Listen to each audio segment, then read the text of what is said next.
I invite the Chief Guest of the President of India to deliver the convocation address.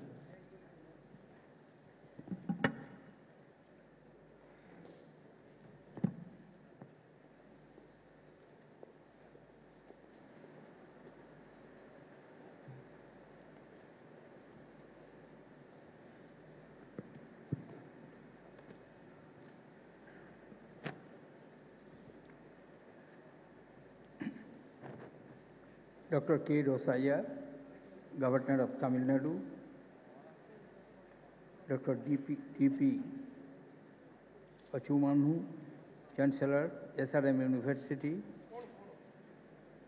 Professor P. Satyanarayan, President, SRM University, Shri P. Robi, Chairman, SRM University, Dr. Saraswat, DG DRDO, and recipient of the doctorate honoris causa, Dr. P.R. Goel, eminent physician and recipient of the honoris causa doctorate degree,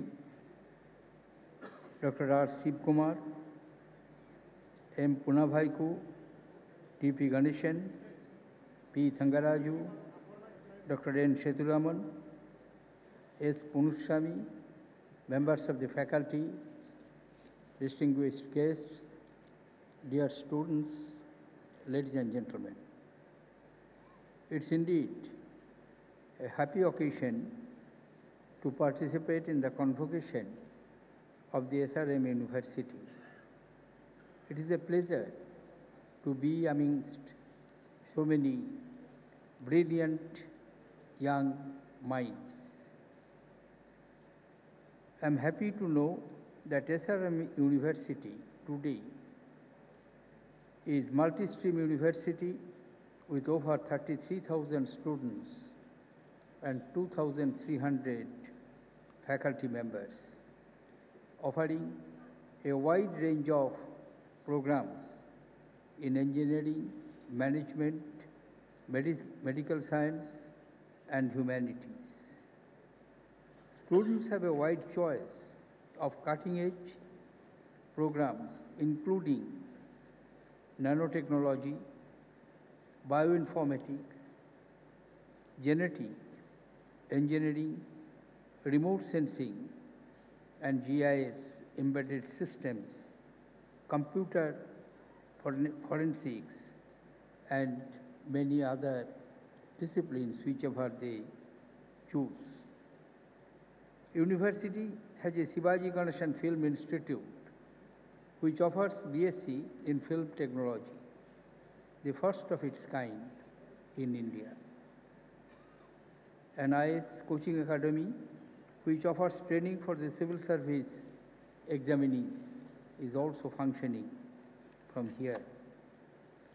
The community medicine department runs a rural health center and an urban health center. It conducts large number of health camps frequently, and the university has signed a memorandum of understanding with the government of Tamil Nadu for a special tribal health program.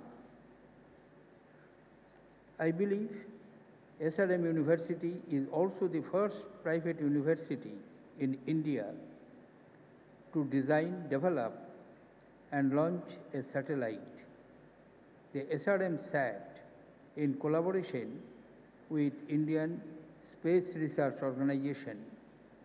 The SRM SAT has been in orbit since 1 year and has completed already 5,173 orbits.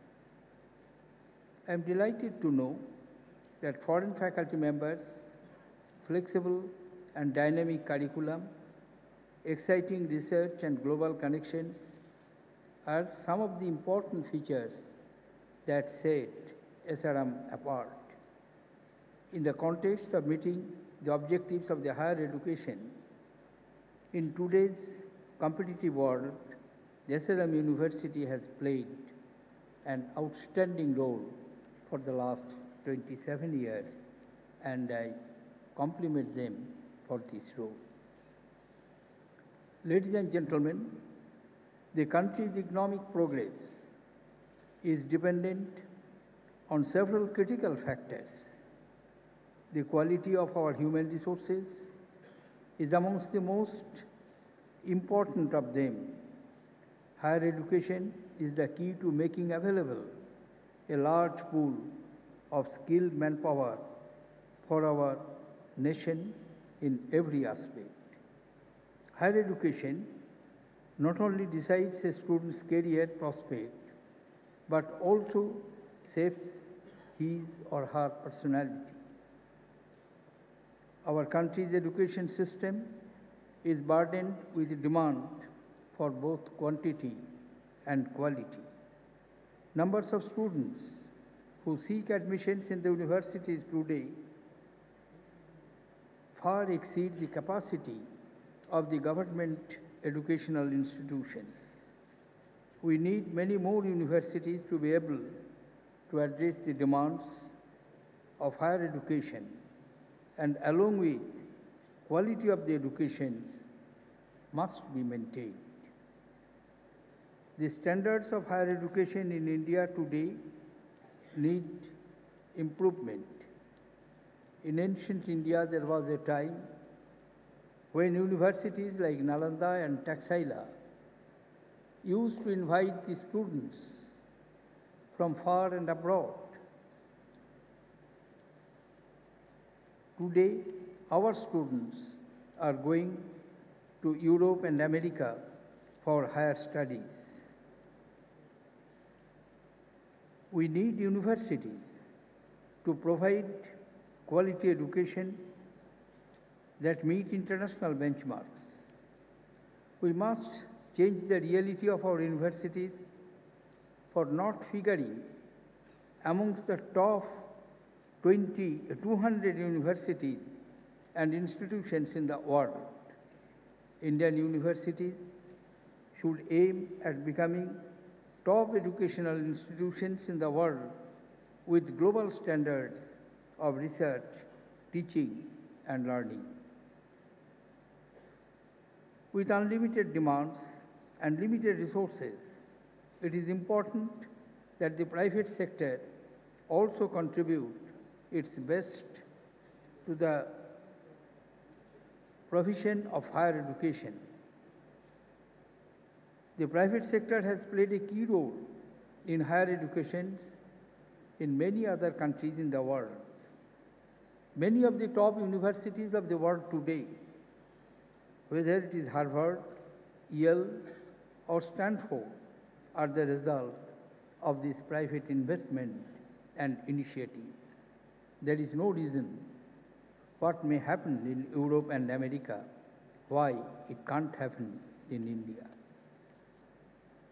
In India, students and parents are often skeptical of the private universities. They prefer education in the old and established public universities as opposed to private universities, which are mostly newly built. To build the trust of the people and ensure their confidence, private universities must constantly prove themselves to be worthy because they do not have the benefit of age and tradition. They must be able to promise a good future for the students and make sure that they fulfill all of their promises. I am happy to learn that this university has been able to secure good placements for its graduates. I congratulate them for this performance. And at the same time, I must point out that the universities should have a larger vision beyond placements. Universities must satisfy the citizens that they are taking up the cause of education not for private profit but for public service.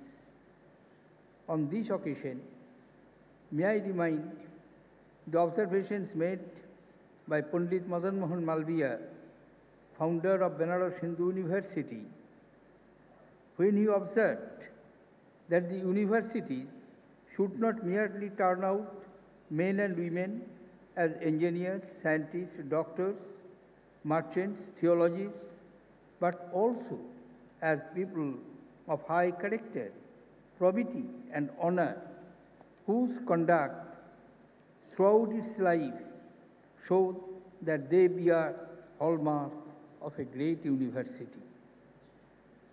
Unquote. Of course, financial resources are an important consideration for all universities, but there must be a vision to create a world-class institution and to nurture young people who will change the world into a better place for all of us. Higher education has made significant contribution to economic development, social progress, and political democracy in independent India. But there is serious cause of concern at this juncture. As we stand on the threshold of the 12th five-year plan, challenges continue to exist with respect to quality and the provisions of the relevant education. Curricular reforms leading to regular revisions and upgrading of the curricula, introduction of the semester system, choice-based credit system, and examination reforms are yet to take place in many institutions of higher education in the country. There is a clear, almost unanimous view that higher education needs a systemic relook so that India can educate much larger number of people without diluting the educational qualities and lowering the standards. The objectives of reform and change in our higher education system must be expansion, excellence, and inclusion. I understand that the private sector today accounts for about 4/5 of the enrollment in professional higher education. The standards of education, however, vary from institution to institution. It is essential that a transparent framework for better service delivery be established in the field of the private education. The regulatory mechanism should facilitate accreditation of all educational institutions with clarity on incentives and consequences in order to improve the quality, to ensure minimum benchmark, and to promote excellence in higher education. Shortage of good faculty is a matter of serious concern.